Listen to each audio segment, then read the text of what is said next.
কে বরণ করে গেয়ে গেল যারা জীবনের জয়গান,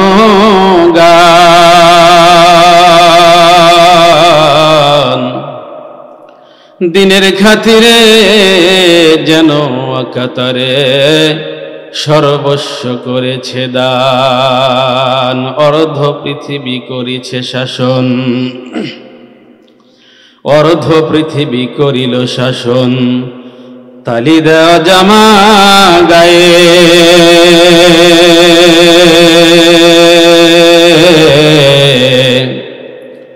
আটার বস্তা পিঠে করে নিয়ে দিল সে দুস্থলয়ে। আহা কোথা গেল সেই মানব দরদি, আহা কোথা গেল সেই মানব দরদি। তাওহীদি সন্তান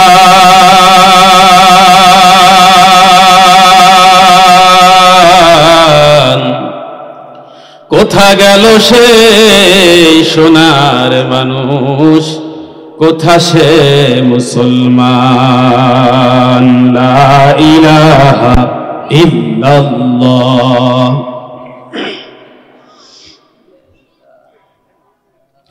লা ইলাহা ইল্লাল্লাহ, লা ইলাহা ইল্লাল্লাহ, লা ইলাহা ইল্লাল্লাহ।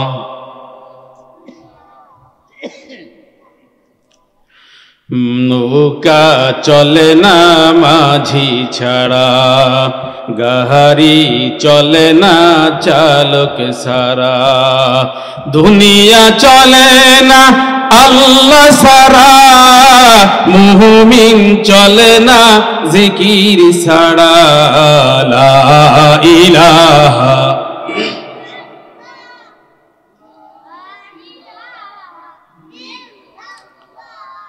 লা ইলাহা ইল্লাল্লাহ মুহাম্মাদুর রাসূলুল্লাহ সাল্লাল্লাহু আলাইহি ওয়াসাল্লাম। সহায় গোবিন্দ প্রামাণিক পাড়া জামে মসজিদের উদ্যোগে আয়োজিত আজকের এই 2 দিন ব্যাপী আজিমুশান ওয়াজ মাহফিলের প্রথম দিনের সম্মানিত সভাপতি, সম্মানিত প্রধান অতিথি মহোদয়,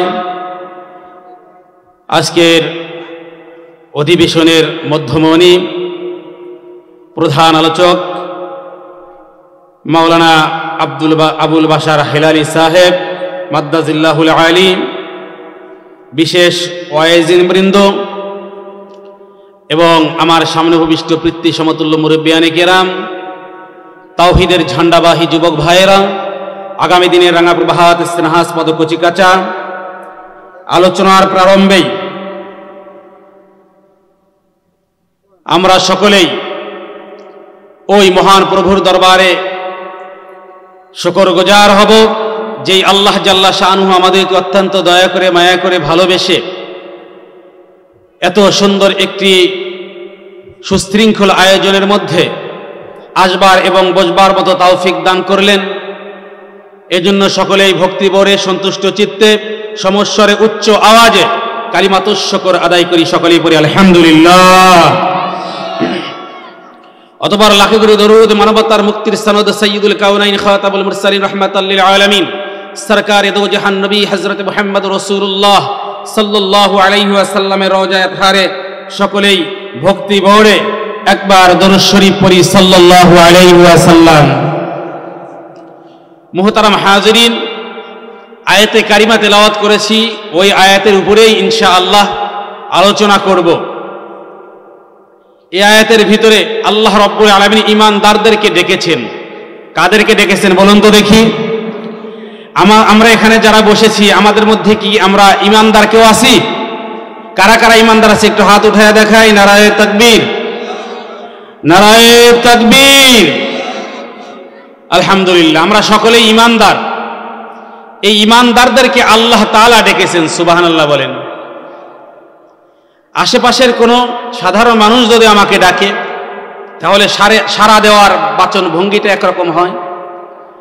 যদি এলাকার কোনো মাতব্বর সাহেব ডাকেন, তাহলে সাড়া দেওয়ার গুরুত্বটা একটু বেড়ে যায় নাকি কমে?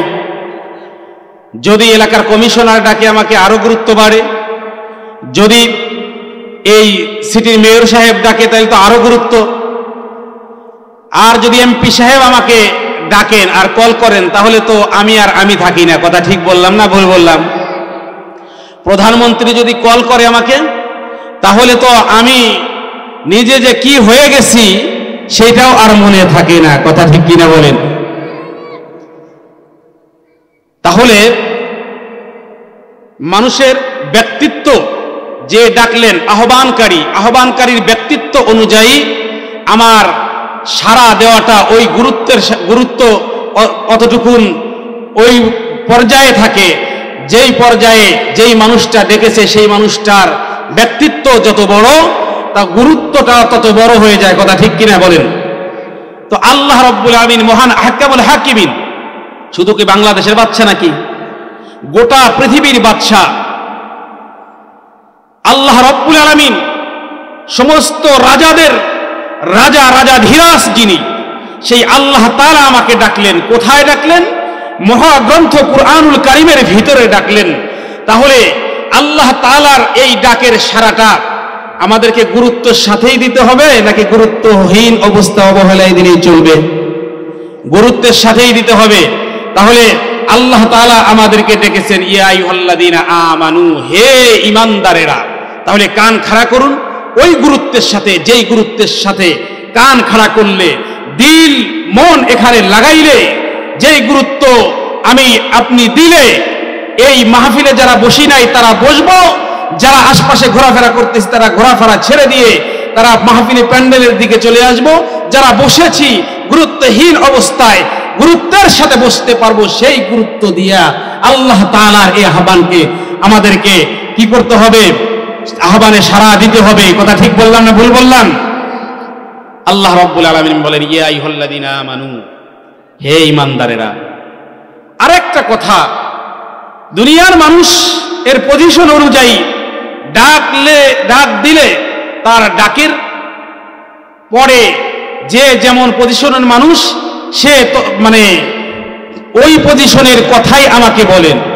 যদি বড় ধরনের কোনো মানুষ আমাকে আহ্বান করে তাহলে বড় ধরনের কোনো মেসেজই আমাকে দেয়। কথা ঠিক বললাম না ভুল বললাম? আল্লাহ রাব্বুল আলামিন ঈমানদার বলে রেখেছেন, এই জায়গায় কোনো না কোনো গুরুত্বপূর্ণ মেসেজ আল্লাহ আমাদেরকে দিচ্ছেন। সুবহানাল্লাহ বলেন। গুরুত্বপূর্ণ কোনো কথা আল্লাহ তাআলা বলেন। শুধু এখানে নয়, কালামুল্লাহ শরীফের বহু জায়গায় আল্লাহ তাআলা ঈমানদারদেরকে ডেকেছেন, ডেকে গুরুত্বপূর্ণ কোনো আমলের কথা হয়তোবা বলেছেন, অথবা গুরুত্বপূর্ণ কোনো নিষেধাজ্ঞা কাজ থেকে সতর্ক বার্তা আল্লাহ জাল্লা শাআনুহু দিয়েছেন। তো আল্লাহ রাব্বুল আলামিন এই জায়গায়ও অত্যন্ত গুরুত্বপূর্ণ কথা বলেছেন। আল্লাহ রাব্বুল আলামিন কি বলেছেন শোনা দরকার আছে না ভাই? আল্লাহ তাআলা বলেন ইয়া আইয়ুহাল্লাযীনা আমানু কু আনফুসাকুম ওয়া আহলিকুম নারা। আল্লাহু আকবার। আল্লাহ রাব্বুল আলামিন ডেকে বলেন, এ দুনিয়ার ঈমানদাররা, ওই সমস্ত মানুষ যারা ঈমান আনয়ন করেছো, বিশ্বাস স্থাপন করেছো আমি আল্লাহ তাআলাতে বিশ্বাসী, আল্লাহ রাব্বুল আলামিন একক এটাতে বিশ্বাসী, মুহাম্মদুর রাসূলুল্লাহ সাল্লাল্লাহু আলাইহি ওয়াসাল্লাম আল্লাহ রাব্বুল আলামিনের পক্ষ থেকে প্রেরিত রাসূল, এটার উপরে বিশ্বাসী। শুধু তাই নয়, আল্লাহ রাব্বুল আলামিন কর্তৃক অসংখ্য আম্বিয়া কিরাম পৃথিবীতে পাঠিয়েছেন। আল্লাহ রাব্বুল আলামিন কর্তৃক 104 খানা কিতাব পৃথিবীর জমিনে মানব জাতির হেদায়েতের জন্য প্রেরণ করেছেন। কিয়ামতের দিবসে বিশ্বাসী, মৃত্যুর পর আবার পুনরুত্থান হবে, এই পুনরুত্থানে বিশ্বাসী, তাকদীরের ভালো মন্দতে বিশ্বাসী। এই সমস্ত মানুষ যারা আছে তারা হলো ঈমানদার।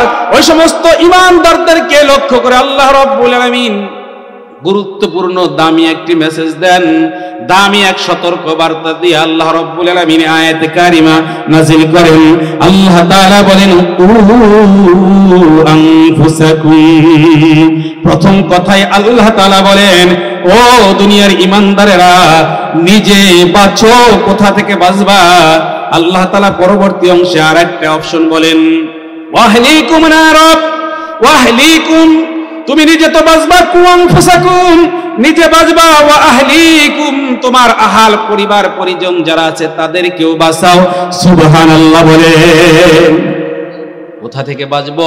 আল্লাহ তাআলা পরবর্তী যে শব্দটা প্রয়োগ করেছেন অত্যন্ত ভয়াবহ এক শব্দ। আল্লাহ তাআলা বলেন নারন, আগুন, আগুন থেকে বাঁচো, আগুন থেকে বাঁচো। আল্লাহু আকবার বলেন, আল্লাহু আকবার। কিসের থেকে বাঁচতে বলেন আল্লাহ তাআলা? আগুন থেকে বাঁচতে বলেন।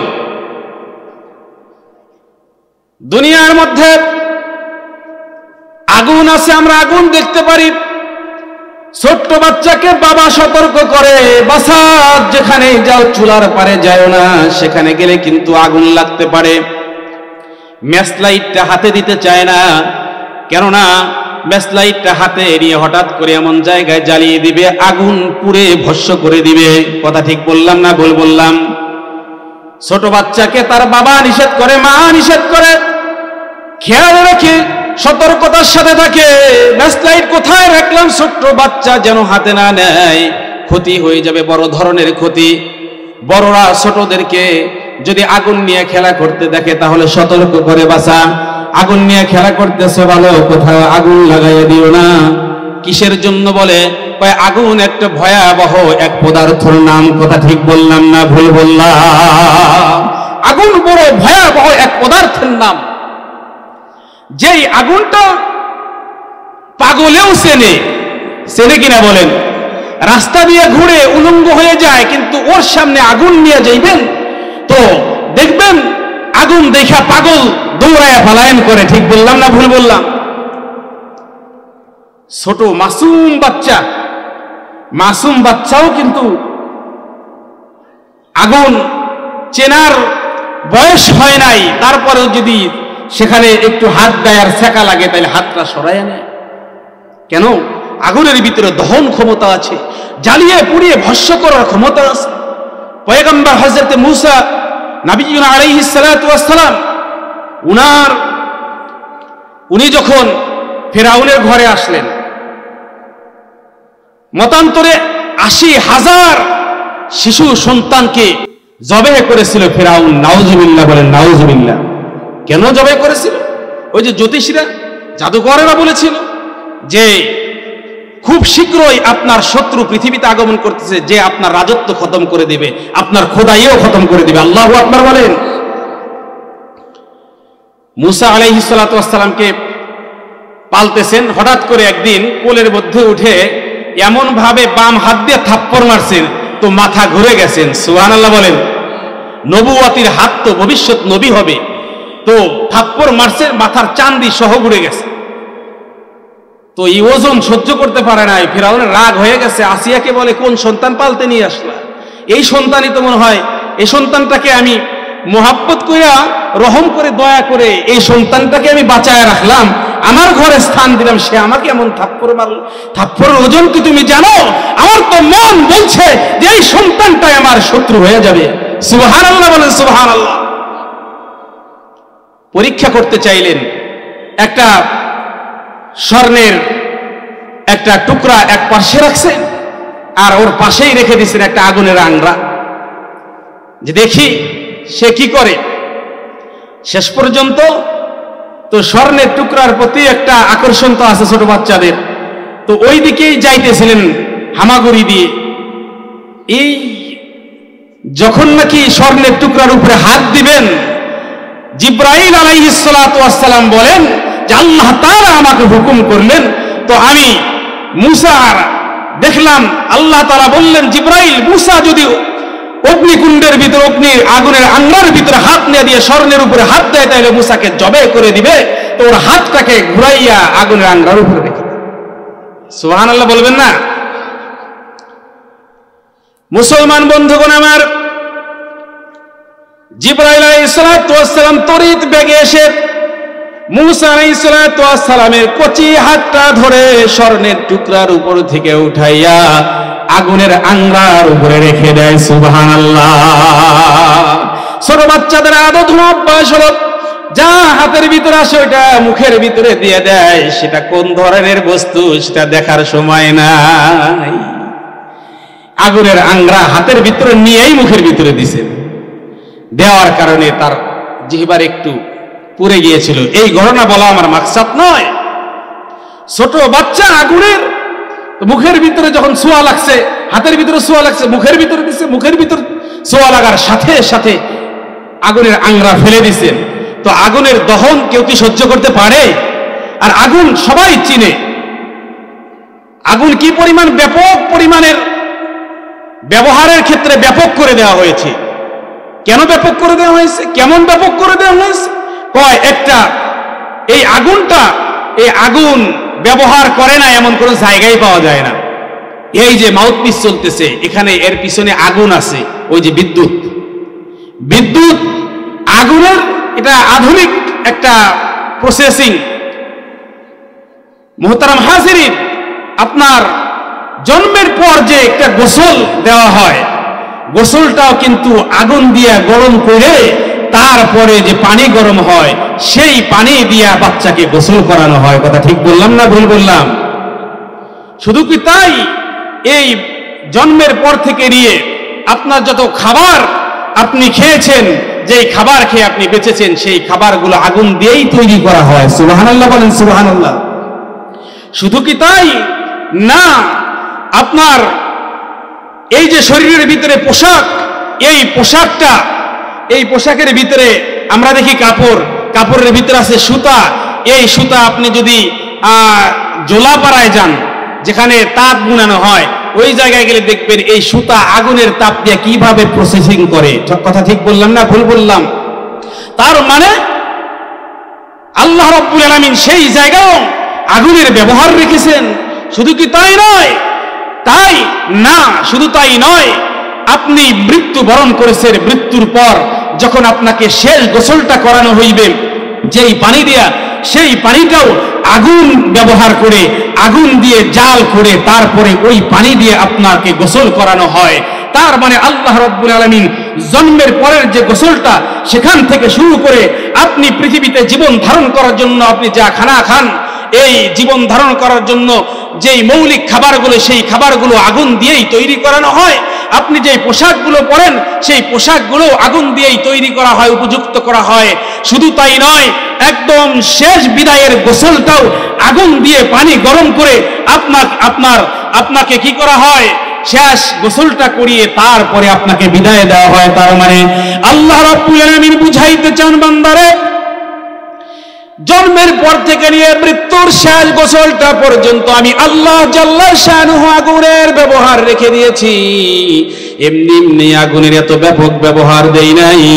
দুনিয়ার মানুষরে, তোরা যেন এই আগুনের চতুর্পার্শ্বে তোমার আগুনের ব্যবহার দেখে, প্রতিটা সেক্টরে আগুনের ব্যবহার দেখে দেখে তোমরা যেন আগুন সম্পর্কে জ্ঞাত হতে পারো, আগুন থেকে সতর্কতা অবলম্বন করতে পারো, এই আগুন থেকে বেঁচে থাকতে পারো।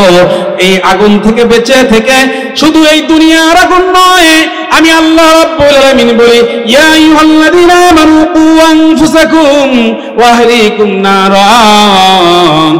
শুধু দুনিয়ার আগুন নয়, জাহান্নামের প্রজ্বলিত যে আগুন আছে, ওই আগুন থেকে তোমাদেরকে সতর্কতা অবলম্বন করি গো।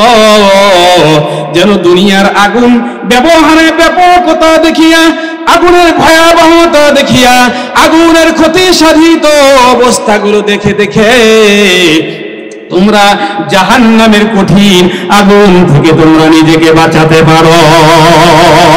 সুবহানাল্লাহ বলেন, সুবহানাল্লাহ। মুহতারাম হাজিরিন, জাহান্নামের আগুন খুব ভয়াবহ। দুনিয়ারও আগুন, জাহান্নামেরও আগুন। দুনিয়ার আগুন এবং জাহান্নামের আগুনের ভিতরে পার্থক্য আছে অনেকগুলা। তার মধ্যে যতটুকু পারি দুই একটা বলি, তারপরে সামনে যাব। দুনিয়ার আগুন, এইটা যদি হাত লাগে তাহলে হাত পুড়ে যায়, যদি পা লাগে তাহলে পা পুড়ে যায়। কিন্তু জাহান্নামের আগুনটা কেমন? কয় জাহান্নামের আগুনটা এমন ভয়াবহ আগুন, লাগবে হাতের ভিতরে তো কলিজা, বান্দার কলিজা পর্যন্ত ভুনা হয়ে যাবে। সুবহানাল্লাহ বলে, ভুনা হয়ে যাবে, ভুনা, কলিজা পর্যন্ত ভুনা হয়ে যাবে। দুনিয়ার আগুনের চাইতে কোন কোন হাদিসের ভিতরে আসছে যে জাহান্নামের আগুন 70 গুণ উত্তপ্ততা বেশি। আল্লাহু আকবার বলেন, আল্লাহু আকবার। মুহতারাম হাজিরি, তো জাহান্নামের আগুনটা, আগুনের ভিতরে মিশকাত শরীফের ভিতরে আমরা হাদিস পড়েছি যে প্রথমত জাহান্নামের আগুনকে 1000 বছর পর্যন্ত প্রজ্বলিত করা হয়েছে। 1000 বছর পর্যন্ত প্রজ্বলন করার পর আগুন লাল বর্ণ ধারণ করেছে, হলুদ বর্ণ ধারণ করেছে। ধারণ করার পর বলা হলো ফেরেশতাদেরকে, তোমরা আবারও এই আগুনকে জাল করতে থাকো, প্রজ্বলন করতে থাকো। আবারও 1000 বছর পর্যন্ত এই আগুনকে জাল করা হয়েছে। তো আগুন লাল বর্ণ ধারণ করেছে। ফেরেশতাদেরকে বলা হয়েছে আবারও জ্বালাইতে থাকো। আবারও 1000 বছর পর্যন্ত আগুনকে জ্বালানো হয়েছে। মুহতারাম হাজরিন, শেষ পর্যন্ত এই আগুন কালো বর্ণ ধারণ করেছে। এই কালো বর্ণ অবস্থায় জাহান্নামের আগুন আছে, এখন পর্যন্ত আছে। জাহান্নামের আগুন, জাহান্নাম বড় ক্ষুধার্ত। হাসরের কঠিন ময়দানে মানুষদেরকে দেখে জাহান্নামকে 70,000 ফেরেশতারা 70,000 শিকল লাগায়া, প্রত্যেকটা শিকলের সাথে 70,000 করে ফেরেশতারা ধরবে। ধরার পরেও এই জাহান্নাম লাফাইতে লাফাইতে মানুষদেরকে খাওয়ার জন্য উদ্গ্রীব হয়ে, উন্মাদ হয়ে দৌড়াইতে থাকবে। ফেরেশতারা টেনে ধরে থাকবে, তারপরেও লাফায়া আসতে থাকবে। আল্লাহু আকবার বলেন, আল্লাহ। মুসলমান বন্ধুগণ আমার, এই আগুন সেই আগুন যেই আগুনকে 1000 বছর পর্যন্ত জ্বালানো হয়েছে। জ্বালাইতে জ্বালাইতে হলুদ বর্ণ ধারণ করানো হয়েছে, লাল বর্ণ ধারণ করানো হয়েছে, কালো বর্ণ ধারণ করানো হয়েছে। যেই আগুন লাগবে শরীরের ভিতরে, কলিজা ভুনা হয়ে যাবে। আল্লাহু আকবার।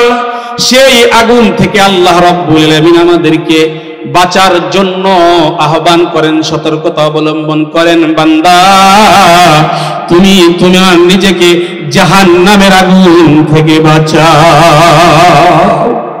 জাহান্নামের আগুন থেকে বাঁচতে হবে। কিভাবে বাঁচা যাবে সেই ফিকির করতে হবে। বান্দার বয়স তো দেখতে দেখতে 10 বছর, 20, 15 বছর, 20 বছর হয়ে গেল, 30 বছর হয়ে গেল, 40 বছর, 70 বছর বয়স হয়ে গেছে। বান্দা এখন পর্যন্ত চাষটালের সামনে বসে বসে উলঙ্গ নারীর ড্যান্স দেখে।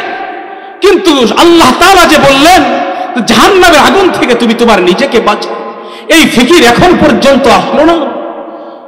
বান্দা টাকা কামাইতে কামাইতে কামাইতে কামাইতে লক্ষ লক্ষ টাকার মালিক হয়ে গেছে।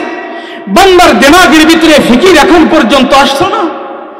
বান্দা নিজের ক্ষমতা বাড়াইতে বাড়াইতে বড় উচ্চ পদস্থ নেতা হয়ে গেছে।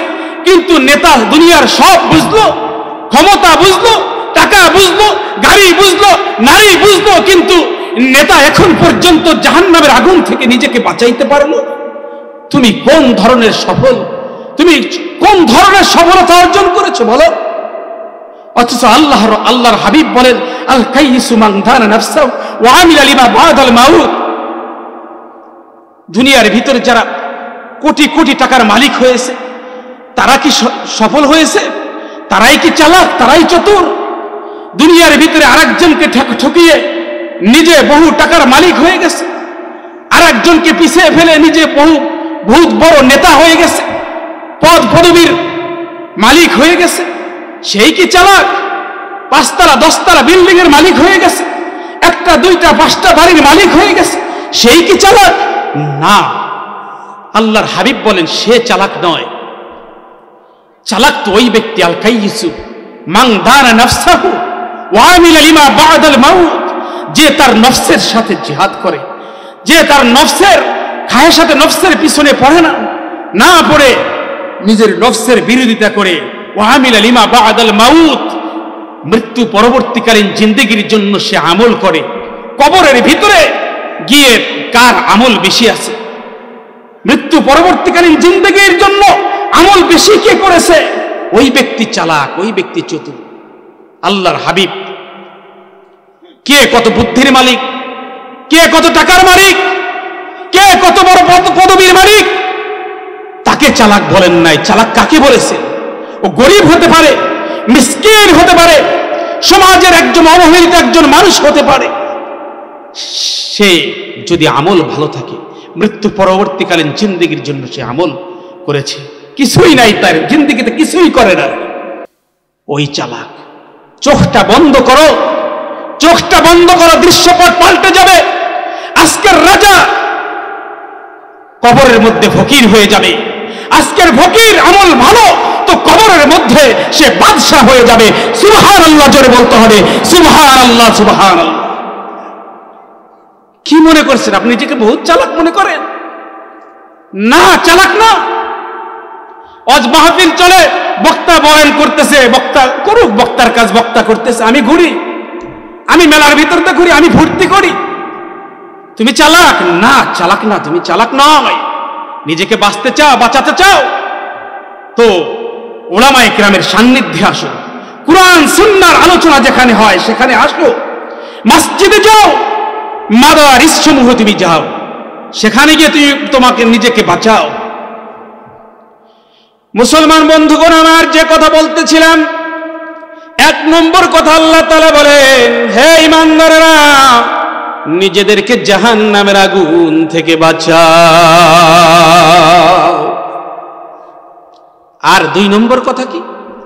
2 নম্বর কথা আল্লাহ তাআলা বলেন, ওয়াহলিকুম নারা, তোমার আহাল পরিবারদেরকে বাঁচাও, আহাল পরিবারদেরকে বাঁচাও।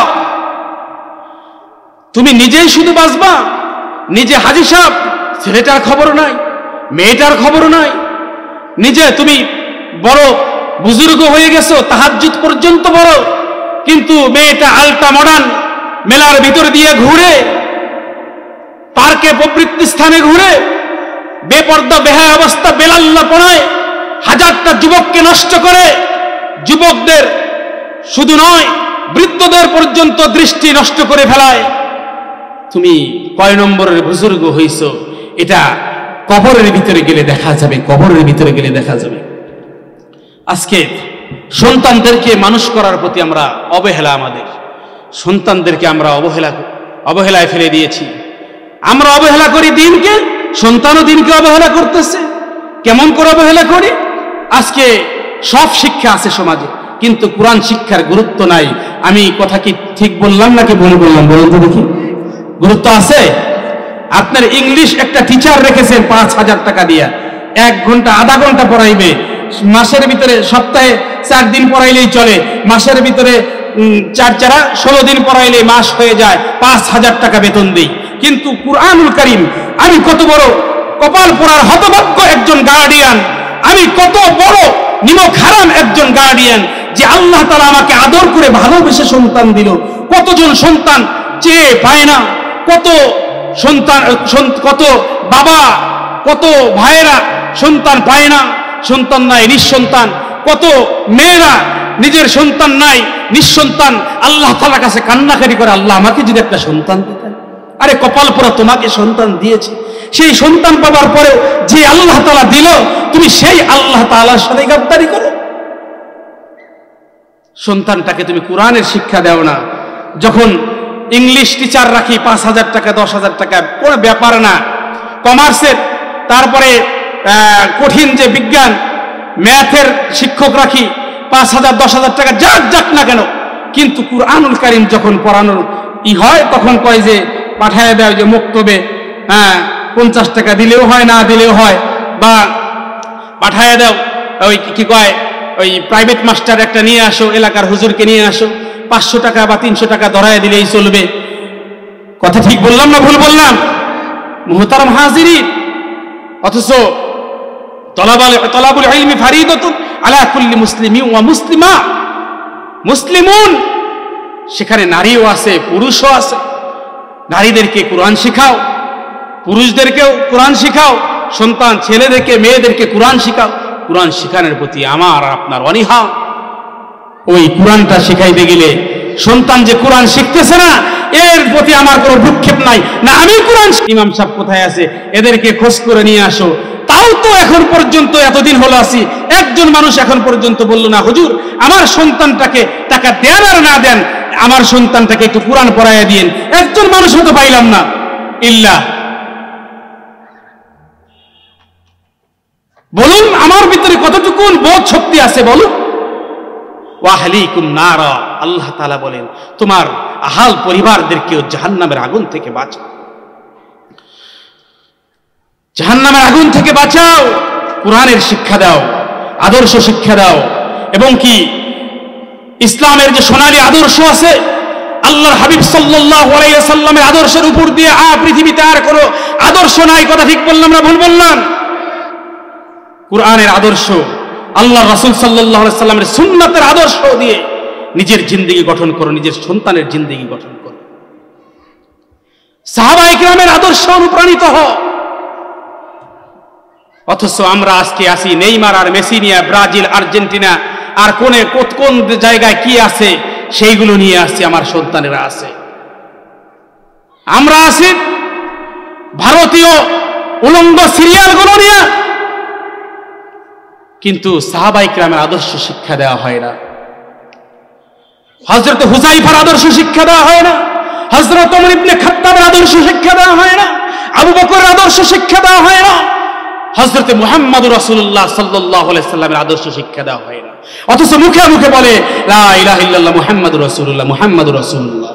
এই মুহাম্মদুর রাসূলুল্লাহ সাল্লাল্লাহু আলাইহি সাল্লামকে গোটা পৃথিবীর মানব জাতির জন্য মুআল্লিম হিসেবে প্রেরণ করা হয়েছে, এটা তুমি ভুলে গেছো। শুধু কালিমা পড়ে কাজ হবে? বলুন তো দেখি, শুধু কালিমা পড়ে কাজ হবে?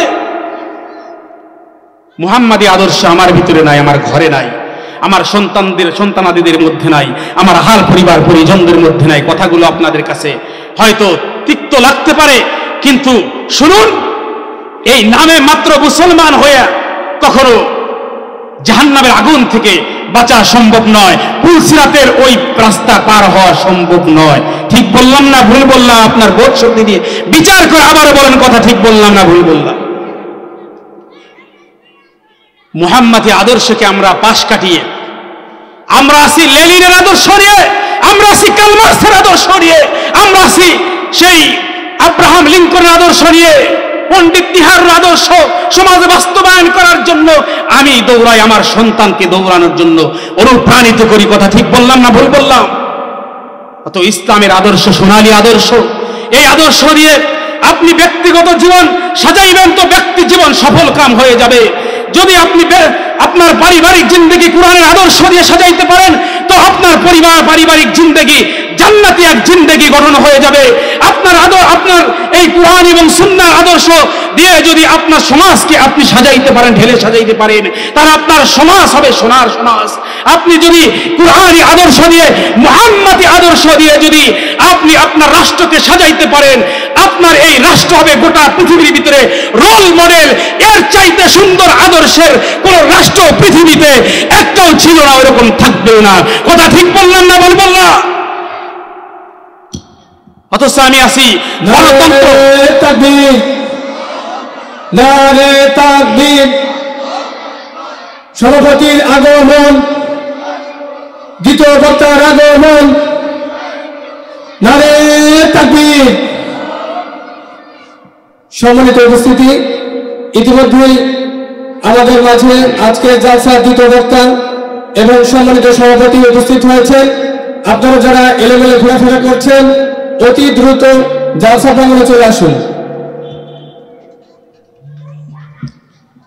অথচ পুঁজিবাদী গণতন্ত্র আর সমাজতন্ত্র, ধর্মনিরপেক্ষতাবাদ, এগুলো মুসলমানদের জন্য নয়। মানব রচিত কোন তন্ত্র মন্ত্র দিয়ে যদি কোনো মুসলমানের সমাজ চালানো হয়, তাহলে সেই সমাজের অবস্থা কেমন হতে পারে? সেই সমাজের অবস্থা কখনো ভালো হতে পারে না। সেই সমাজ বৈষম্যের সমাজ হবে, সেই সমাজ হবে ফ্যাসিস্টদের সমাজ, সেই সমাজ হবে জালিমদের সমাজ, সেই সমাজ হবে জুলুম নির্যাতনের স্টিম রোলার নিষ্পেষিত করনেওয়ালাদের সমাজ। সেই সমাজ দিয়ে কখনো মুসলমান শান্তি পাইতে পারে না, মুসলমান শান্তি পাইতে পারে না। কথা ঠিক বললাম না ভুল বললাম? মুসলমান বন্ধুগণ আমার, সুতরাং এখন থেকেই আমাদেরকে কি করতে হবে? হিসাব মিলাইতে হবে। কদম বাড়াইবা তো হিসাব নিকাশ করে চিন্তা ভাবনা করে সামনে কদম বাড়াইতে হবে। সাহাবায়ে কেরামের আদর্শ অনুপ্রাণিত হয়ে ওই রকম জিন্দেগি আমাকে আপনাকে গঠন করতে হবে। এজন্য আমার যারা ছোট বাচ্চা আছো তাদেরকে পায়ে হাত দিয়ে বলি, তোমরা শিশু মুহাম্মদ রাসূলুল্লাহ সাল্লাল্লাহু আলাইহি সাল্লামের শিশু জিন্দেগিকে ফলো করে তোমাদের জিন্দেগি গঠন করো। আর যুবক ভাইয়েরা যারা আছো তারা হযরত মুহাম্মদ রাসূলুল্লাহ সাল্লাল্লাহু আলাইহি সাল্লামের যৌবন দীপ্ত সে আদর্শপূর্ণ যুবক মুহাম্মদ রাসূলুল্লাহ সাল্লাল্লাহু আলাইহি সাল্লামের আদর্শের দিকে ফলো করো। ও যুবক, তুমি কখনো মানব রচিত তন্ত্র মন্ত্রের পিছনে দৌড়াইতে পারো না। এখন থেকেই নিজের নফসকে কন্ট্রোল করো। না, আমার এই শরীরের যৌবন আমি অনর্থক ব্যয় করতে পারি না। আমার এই শরীরের মূল্যবান রক্ত কখনো মানব রচিত তন্ত্র মন্ত্র প্রতিষ্ঠা করার জন্য এক ফোঁটা রক্ত ব্যয় করতে পারি না। এখন থেকেই তুমি সেই মুআজ আর মুআজদের মতো করে নিজের রক্তকে ঢেলে দিব তো আল্লাহর জন্য দিব, নিজের যৌবনকে ব্যয় করব তো আল্লাহর দ্বীন আল্লাহর জমিনে বাস্তবায়ন করার জন্য ব্যয় করব। ও মা, তুমি এখন থেকেই প্রতিজ্ঞাবদ্ধ হও, আমি আমার পেটের ভিতরে আমার সন্তান নেব না। হ্যাঁ, সন্তানের প্রয়োজন আছে, সন্তান নেব তো নেব, এমন সন্তান নেব। হে আল্লাহ, আমার গর্ভের ভিতরে তুমি যদি সন্তান দেয়, এমন সন্তানের মা আমাকে বানাও, যেই সন্তানটা জন্মের পর থেকে নিয়ে বুঝবান হওয়ার পর থেকে নিয়ে আল্লাহর দ্বীন বাস্তবায়ন করার জন্য জমিনে কাজ করবে। আমি এমন সন্তান চাই না যেই সন্তানটা বড় হয়ে কুলাঙ্গার হবে, যেই সন্তানটা বড় হয়ে নাস্তিক হবে, মুরতাদ হবে, সমাজের মানুষদের চোখের কাঁটা হয়ে যাবে, সমাজের মানুষদের ক্ষতির কারণ হয়ে যাবে। এমন সন্তানের মা, গর্বিত মা আমি হতে চাই। যেই সন্তানের গর্বিত মা হইলে হাসরের কঠিন ময়দানে